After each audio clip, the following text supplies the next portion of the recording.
Hello friends, कैसे हैं आप सब। आई होप कि आप सब बहुत अच्छे होंगे। तो वेलकम है आप सभी का मेरे चैनल में लर्न एंड ग्रो विद शीतल में। तो आज आप लोगों को पता ही चल गया होगा थंबनेल को देख करके कि मैं जो हूँ बिहार शिक्षक भर्ती के लिए साइंस की क्लास आप लोगों के सामने लेकर के आई हूँ। और ये जो क्लास है ये बहुत ज़्यादा इम्पॉर्टेंट होने वाली है। इससे पहले मैंने इस समय जो 2 क्लासेस हैं वो मैंने सामान्य ज्ञान की भारतीय राष्ट्रीय आंदोलन की कंप्लीट करा दी हैं। तो अगर आप लोगों ने अभी तक नहीं देखी हैं तो उनका लिंक मैं डिस्क्रिप्शन बॉक्स में दे दूँगी। आप वहां से जा कर के उन दोनों वीडियोस को ज़रूर से देख लीजिएगा, क्योंकि बहुत इंपॉर्टेंट सेशन चल रहे हैं और टाइम भी कम है। एग्ज़ाम्स आप लोगों का बहुत जल्दी होने ही वाला है। तो जब टाइम कम होता है तो हम ज़्यादा से ज़्यादा चीज़ों का रिवीज़न करते हैं ताकि हम बहुत अच्छे से उसको कंप्लीट कर सकें अपने क्वेश्चंस को। तो आप लोग क्या कीजिएगा, उन जो वीडियोस हैं उनको ज़रूर से देख लीजिएगा।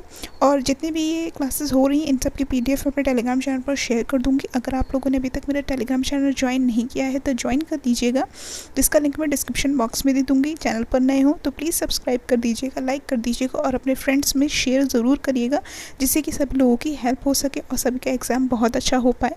बहुत टाइम से वैकेंसी नहीं आ रही है, तो हम जितना ज़्यादा एक दूसरे की हेल्प करेंगे उतना ज़्यादा अच्छा होगा। तो आज के इस इम्पॉर्टेंट सेशन को हम लोग स्टार्ट करते हैं। तो आज जो हम स्टार्ट करने वाले हैं वो साइंस में जो भी दैनिक जीवन में हमारा विज्ञान का उपयोग हो रहा है, हम उसके लिए इसको कंप्लीट करने वाले हैं। बिहार शिक्षक भर्ती में विज्ञान का जो पोर्शन है वो 15 मार्क्स का है। तो आप लोग इस चीज़ को देख लीजिएगा कि हमारा जो ये साइंस आने वाला है ये 15 मार्क्स का आने वाला है, ठीक है। तो इसके लिए हमें इन सभी पॉइंट्स को बहुत अच्छे से पढ़ना होगा। आप लोगों को आपको पता ही है कि हमें इसके लिए फ़िज़िक्स और केमिस्ट्री और बायो तीनों को ही कंप्लीट करना होगा, ठीक है। तो इसी के साथ मैं आप लोगों को आज ये बेसिक क्वेश्चंस करवाने वाली हूँ, क्योंकि इनसे भी क्वेश्चंस बन जाते हैं, ठीक है। तो आप लोग देख लीजिएगा कि ये जो पेपर है हमारा, इसमें इन्होंने दिया था कि बिहार की जो स्टेट की बुक्स हैं उनसे क्वेश्चंस पूछे जा सकते हैं। तो उन्हीं को लेकर के ये एक पीडीएफ मैंने बना ली है। तो इसको मैं शेयर कर दूँगी टेलीग्राम चैनल पर। तो आप लोग इसको अच्छे से कंप्लीट कर लीजिएगा, ठीक है। और जितने भी पॉइंट्स हैं उन सभी को आप नोट कर सकते हैं, नोट कर लीजिएगा, अदरवाइज़ पीडीएफ तो मैं दे ही दूँगी, ठीक है। तो चलिए आज की हम इस इम्पॉर्टेंट वीडियो को स्टार्ट करते हैं। तो सबसे पहले है विज्ञान का अर्थ क्या है। तो विज्ञान का जो अर्थ है वो है विशेष ज्ञान, ठीक है। ईमेल क्या है, ईमेल क्या है, इलेक्ट्रॉनिक मेल। इंटरनेट क्या है, इंटरनेट है टेलीफोन लाइन की सहायता से जुड़े कंप्यूटर नेट। इसके बाद है मानव के शरीर के अंदर देखे जाने वाले भागों को जो जिस यंत्र से हम इनको देख पाते हैं उसको क्या कहते हैं, ठीक है। तो उसको हम कहते हैं एंडोस्कोप, ठीक है। क्या कहते हैं, हम लोग कहते हैं इसे एंडोस्कोप। इसके बाद है वायु और गैसों के बाहर का घनत्व का मापन यंत्र क्या है, तो वो है एरोमीटर, ठीक है। ये बहुत छोटे छोटे और बेसिक क्वेश्चंस होते हैं, लेकिन अगर आप लोगों को ये पता नहीं होंगे तो ये पेपर में आपके गलत हो सकते हैं। तो इन सभी क्वेश्चंस को आप बहुत अच्छे से लर्न कर लीजिएगा। बेसिक क्वेश्चंस हैं बट इंपॉर्टेंट क्वेश्चंस हैं, ठीक है। आप लोगों को पता है कि जो हम लोगों का पेपर होता है उसमें 15 मार्क्स इसके हैं, 15 मार्क्स सामान्य अध्ययन के हैं। तो इन दोनों को तो मैं आप लोगों को बहुत अच्छे से कवर करा ही रही हूँ। आगे अगर आप लोग को इंटरेस्ट है इन सभी वीडियोस को देखने में, आप लोगों को पसंद है, तो आप लोग ज़रूर से शेयर ज़रूर करिएगा, जिससे मैं आगे आने वाले सब्जेक्ट्स को भी और कंप्लीट करा दूँगी आपके। तो जैसे क्या होगा, आपको कंप्लीट एक ही चैनल पर सारी वीडियोस आप लोगों को मिल जाएंगी। जो भी इंपॉर्टेंट सेशन होंगे वो मैं सभी कंप्लीट करा दूंगी, ठीक है। तो आप लोग वीडियो ज़्यादा से ज़्यादा शेयर करिएगा, लाइक करिएगा, जिससे मुझे भी मोटिवेशन मिले। अगर आप लोग शेयर नहीं करेंगे, लाइक नहीं करेंगे, तो मैं क्या करूँगी, इन वीडियोज़ को क्लोज़ कर दूँ, क्योंकि कोई फ़ायदा नहीं है। मैं इतनी मेहनत करके आप लोगों के साथ इसको शेयर कर रही हूँ और आप लोग बिल्कुल भी अगर मुझे मोटिवेशन नहीं देंगे तो मुझे कुछ भी अच्छा नहीं लगेगा, ठीक है।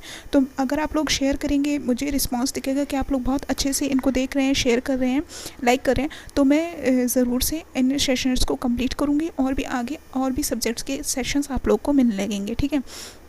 तो आप लोग चैनल को सब्सक्राइब ज़रूर कर लीजिएगा, बेल आइकन ज़रूर प्रेस कर लीजिएगा, जिससे कि जितने भी इंपॉर्टेंट जो भी वीडियोस में डालूंगी वो सभी आप लोग को तुरंत उसका नोटिफिकेशन मिल जाएगा।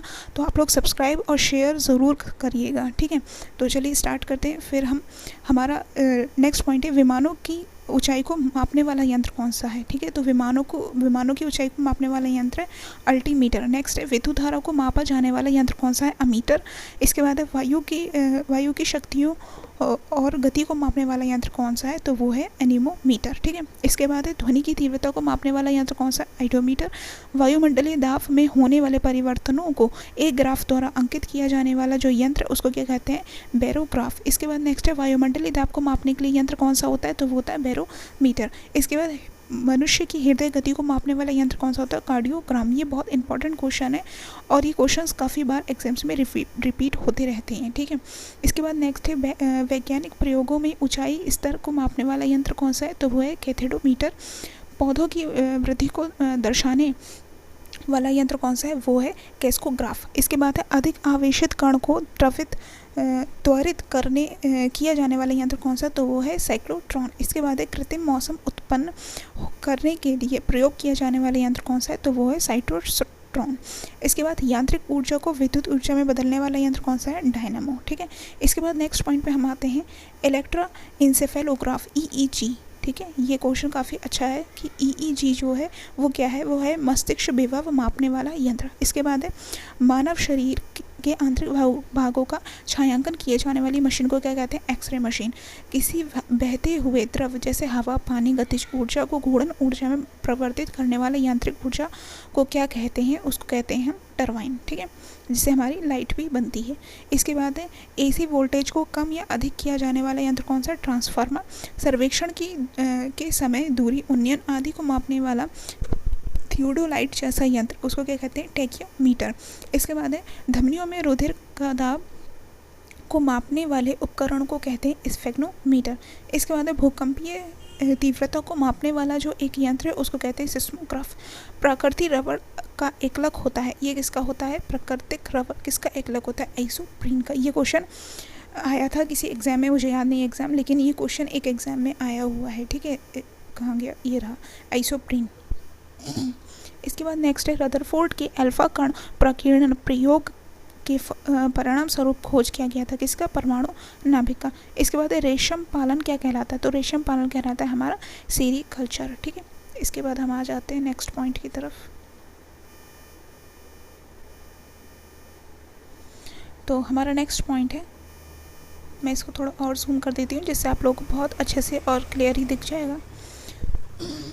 इसके बाद है कपास के रेशे प्राप्त होते हैं, किससे प्राप्त होते हैं? कपास के जो रेशे होते हैं वो किससे प्राप्त होते हैं? बीज चोल से। इसके बाद है नेक्स्ट प्रकृति के लिए विज्ञान की मान्यता है। क्या मान्यता है प्रकृति के लिए? तो विज्ञान की जो मान्यता है वो है वास्तविकता, ठीक है। इसके बाद नेक्स्ट पॉइंट है निकाय के ताप में परिवर्तन 50 डिग्री है, केल्विन स्केल पर ताप में परिवर्तन है कितना?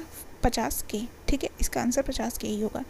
इसके बाद है जल की अस्थायी कठोरता के लिए कौन सा यौगिक उत्तरदायी है? तो जल की कठोरता के लिए कौन सा है? MgH। मैं यहाँ पर लिख देती हूँ अगर आप लोगों को नहीं दिख रहा होगा, MgHCO3 का होल ट्वाइस, ठीक है। ये इसका क्या हो जाता है? जल की अस्थायी कठोरता के लिए यही यौगिक जिम्मेदार होता है। इसके बाद नेक्स्ट है कार्बन के बहुत अधिक यौगिक हैं क्योंकि इसमें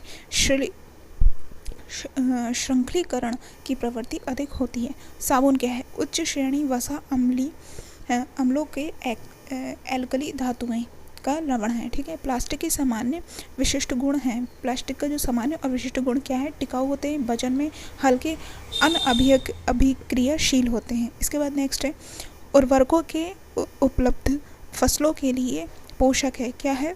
उर्वरक हैं, उर्वरकों में उपलब्ध फसलों के लिए जो पोषक तत्व हैं वो कौन से हैं? तो वो हैं नाइट्रोजन, फॉस्फेरस और पोटेशियम। इसके बाद नेक्स्ट है शर्करा को अल्कोहल में परिवर्तित करने की प्रक्रिया नाम से जानी जाती है, तो वो किस नाम से जानी जाती है? किण्वन, ठीक है। इसके बाद है मानव निर्मित रेशों में से कौन सा कृत्रिम रेशा कहलाता है? तो कौन सा कहलाता है? रेयॉन। ये क्वेश्चन भी काफ़ी अच्छा है।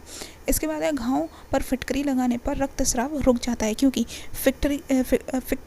फिटकरी रक्त को स्कंदित करके थक्का बना देती है, ठीक है। इसके बाद नेक्स्ट है विद्युत यंत्रों में वेकेलाइट का प्रयोग क्यों किया जाता है? क्योंकि विद्युत का ये कुचालक होता है। एक डॉक्टर अति अम्लता का उपचार करने के लिए एक दवाई देता है, इस दवाई में मुख्य संघटक क्या होगा? तो क्या होगा? CaCO3। इसको थोड़ा सा मैं और जूम कर देती हूँ जिससे आप लोग को क्लियर दिखेगा। इसके बाद नेक्स्ट है खाद्य पदार्थों के डिब्बों की आंतरिक सतह टिन से पोती होती है कि ये जस्ते से, क्योंकि जस्ते टिन से अधिक क्रियाशील होते हैं। इसके बाद है प्लास्टर ऑफ पेरिस का रासायनिक सूत्र क्या है? तो ये आपके टॉपिक में है कि इसमें आप लोगों के सूत्र भी पूछे जा सकते हैं। तो इसका सूत्र है CaSO4 ½ H2O, ठीक है। इसके बाद है अपमार्जक प्रबल, अपमार्जक क्या है, प्रबल अम्ल प्रबल क्षार का लवण है, ठीक है। इसके बाद है प्रेशर कुकर में सेब जल्दी पक जाती है क्यों पक जाती है, दाब बढ़ने पर क्वथनांक भी बढ़ता है। इसके बाद नेक्स्ट है जीवाणुओं को सर्वप्रथम देखा था, ये क्वेश्चन बहुत अच्छा है, एंटोनी वॉन लेवेनहॉक ने। अपमार्जक जटिल लवण है किसके, सोडियम के। लेसर की खोज किसने की थी, तो ये किसने करी थी, थियोडोर मैमन ने, ठीक है। इसके बाद है कपास का बहुलक है, कपास का कौन सा बहुलक है, सेलुलोस। इसके बाद नेक्स्ट है सड़क बनाने के काम में उत्पादन लिया जाता है, किसका उत्पादन लिया जाता है, तो वो है बिटुमेन का, ठीक है। इसके बाद है फोम तथा गद्दे एवं तकियाँ बने होते हैं, किससे बने होते हैं, तो वो बने होते हैं पॉलीयूथेन से। सोलर सेल बनाने में प्रयोग नहीं हो सकता, किसका नहीं हो सकता, प्लैटिनम का, ठीक है। इसके बाद नेक्स्ट पॉइंट है मिट्टी की नाइट्रोजन युक्त बनाने में फसल है, मिट्टी को जो नाइट्रोजन युक्त बनाने वाली जो फसल है वो कौन सी होती है, चना और मटर, ठीक है। इसके बाद नेक्स्ट है पॉलीथीन बहुलक है, पॉलीथीन किसका बहुलक है, ये पूछा गया है, तो पॉलीथीन किसका बहुलक है, तो वो है एथिलीन का। फिर पैरासीटामोल, पैरासीटामोल क्या है, एक प्रतितापक है और दर्शनाश है। घाव का अध्ययन क्या कहलाता है, ट्रिमेटोलॉजी कहलाता है, ठीक है। चींटियों का अध्ययन क्या कहलाता है, तो वो कहलाता है मार्मो। इसके बाद नेक्स्ट है हमारा अस्पताल में कैथ लैब होती है, ये किस लिए होती है, ये होती है कार्डियोलॉजी विभाग में, ठीक है। इसके बाद नेक्स्ट पॉइंट है हमारा सिटी स्कैन का उपयोग होता है, तो सिटी स्कैन का उपयोग किस में होता है, एक्सरे में, ठीक है। तो ये आप लोगों का कंप्लीट हो गया है दैनिक जीवन में विज्ञान, ठीक है। इसके बाद जो नेक्स्ट मैं क्लास लूँगी आप लोगों की, उसमें मैं लिखूँगी फिजिक्स के क्वेश्चंस, तो आप लोग उसको ज़रूर देखिएगा। इसके अलावा आप लोगों ने अगर चैनल को सब्सक्राइब नहीं किया है तो सब्सक्राइब कर दीजिएगा, लाइक कर दीजिएगा और शेयर भी कर दीजिएगा। इससे पहले की जो भी वीडियोज़ हैं वो मैंने इस पर डाल दिए हैं, आप लोग देख लीजिएगा। मैंने उसमें सामान्य अध्ययन कंप्लीट करा दिया है, ठीक है। जीके की क्लास कंप्लीट हो गई है, 2 क्लासेस करा दी, तो आप लोग उसको ज़रूर से देख लीजिएगा। तो चलती हूँ, मिलती हूँ न्यू वीडियो में, तब तक के लिए take care and bye bye.